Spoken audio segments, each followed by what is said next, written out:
In the pantheon of resistance training exercises, few command the reverence or the dread of the squat. Often hailed as the king of exercises, the squat demands unparalleled deference. It engages vast musculature, while imposing a systemic toll on the entire body. Mentzer elevated squats to near mythical status in his heavy-duty method, viewing them not merely as a leg builder, but as a catalyst for organism-wide growth. Mentzer believed in the squat's role in the indirect effect, where stimulating large muscle groups like the legs promotes proportional adaptations throughout the body. This vision, articulated in his writings from the 70s to the 90s, anticipated modern discoveries in exercise physiology, particularly the role of myokines, muscle-secreted signaling molecules that orchestrate systemic responses. By recruiting massive muscle mass under intense load, squats trigger a cascade of myokines that inhibit growth-limiting factors like myostatin, fostering an anabolic environment far beyond the thighs. Combined with Mentzer's insights on recovery and intensity, this positions squats as potentially the most potent exercise for sustainable muscle hypertrophy, especially for natural trainees seeking efficiency and longevity. He provided precise directions: position the bar across the shoulders, squat until thighs are just below parallel with feet flat, pause at the bottom to eliminate bounce, and rise slowly while keeping the head up. This maximizes tension without momentum, aligning with his mantra of intensity over volume. For Mentzer, squats weren't isolated leg work. They were a systemic event, taxing the body's reserves and necessitating caution to avoid overtraining. The drain that hard leg work places on the body's reserves is so great that special caution must be taken. I'm not talking about localized muscle recovery, I'm talking about recovery of the physical system as a whole. Localized muscle recovery actually takes place very rapidly, but you do intense squats, very heavy squats on Monday. Your legs may have recovered by Tuesday, but try to do a heavy back workout on Tuesday. You won't feel the inclination because your whole system has been called upon. The demands have been made upon all the body's recovery subsystems, not just the legs. The whole system is called. You must allow the whole body to recover, not just the legs. He warned that squats demand high neural drive, cardiovascular strain, and hormonal myokine surges taxing subsystems like the endocrine, immune, and nervous systems. A 2024 study on immunoregulatory myokines during acute resistance training found that they enable tissue communication. But overtraining wastes this supporting resource. Minimalism, long-term data confirms, yields compound strength gains over years with recovery paramount. The barbell squat is unquestionably the most stimulating exercise anyone could do. When growth is stimulated in any muscle, then growth is also stimulated, though to a lesser degree in the rest of the body.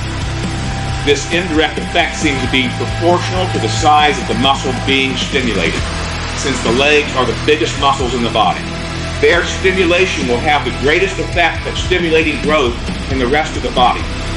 And as squats tend to involve more of the various larger muscles during execution, it is the most productive exercise of all. Mentzer's philosophy was logical. The body adapts as a unified system, so prioritize exercises that flip the switch on global growth mechanisms.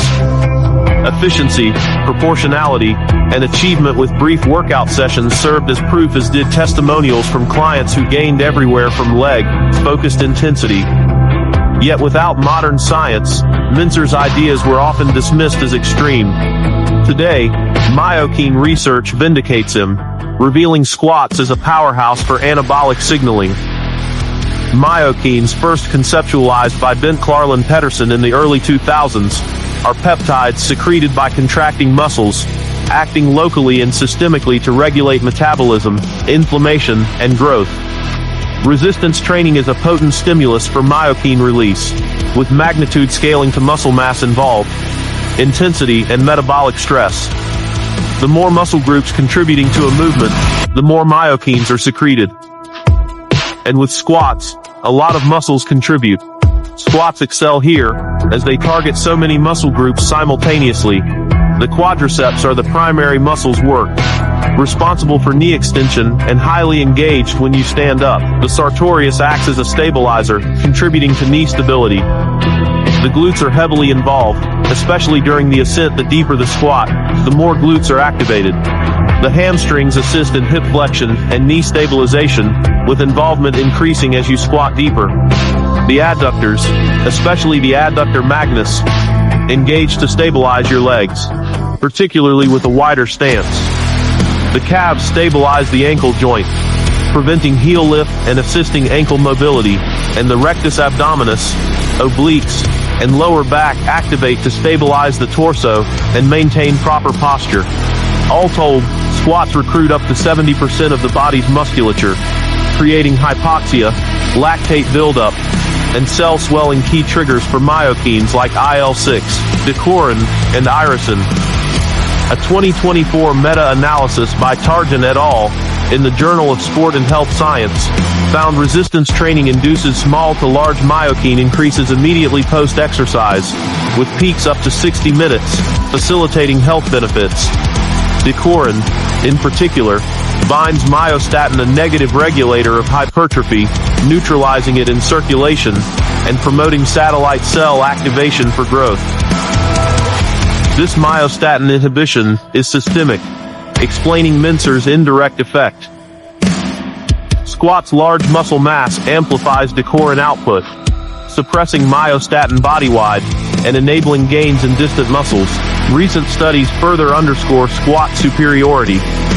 A 2025 study by Hong et al. In Frontiers in Physiology illustrated that resistance training with large muscle groups activated, such as occurs with squats, promotes aerobic adaptations and myokine-mediated benefits, including reduced inflammation and enhanced protein synthesis. A 2022 study by Willoughby et al., published in the Journal of Sport Science and Medicine, demonstrated that intense resistance exercise significantly increases muscle dicorin expression, while simultaneously decreasing circulating myostatin levels, a direct anticatabolic mechanism that favors hypertrophy and strength gains, with the effect particularly pronounced when large lower body muscles are trained. Blood flow restriction variants of squats further amplify this. A 2022 study in the Journal of Science in Sport and Exercise showed blood flow restriction resistance exercise elevates myokines like IL-6, leading to crossover hypertrophy in non-trained limbs. If the indirect effect can be likened to throwing a rock into a pond and its ripples spreading across, the smaller the rock, the smaller the ripples. Training small muscle groups like biceps is like throwing a pebble, the ripples barely spread. But with squats, the amount of muscle groups involved is the equivalent of creating a very big rock, ensuring the ripples spread throughout the entirety of the pond. These findings align with Huckinen et al.'s 2011 study, where adding leg training boosted arm strength by 37% on the trained arm, and 10% in the untrained arm, attributed to systemic signals now interpretable as myokines from squat-like work.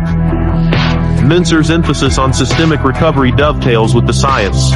He noted, "I'm not talking about localized muscle recovery, I'm talking about recovery of the physical system as a whole." Squats demand high neural drive, cardiovascular strain, and hormonal myokine surges taxing subsystems like the endocrine, immune, and nervous systems. A 2024 FASEB Journal study on immunoregulatory myokines during acute resistance training found that they enable tissue communication, but overtraining wastes this supporting resource. Minimalism, long-term data from Steele et al. In 2022 confirms, yields compound strength gains over years with recovery paramount. Pharmacological analogies reinforce potency.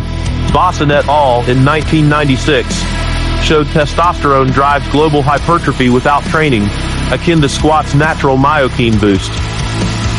In 2025, pharmaceutical myostatin inhibitors, such as those developed through research at the University of Connecticut, are being advanced to promote muscle gain and combat muscle wasting in conditions like sarcopenia, cachexia, and obesity-related treatments. Resistance exercise, particularly heavy squats, achieves a comparable physiological effect naturally by down-regulating myostatin through myokine release. Why then are squats the most potent? Their scale: no exercise matches the muscle mass, metabolic perturbation, and myokine yield. Performance: Mentzer prescribed with proper form head up. Below parallel they maximize tension and safety. In rational bodybuilding, squats embody sufficiency in one movement for systemic supremacy. Mentzer's squat-centric view, once radical, is now appreciated as modern research trains towards exercise-regulated myokines for health and hypertrophy.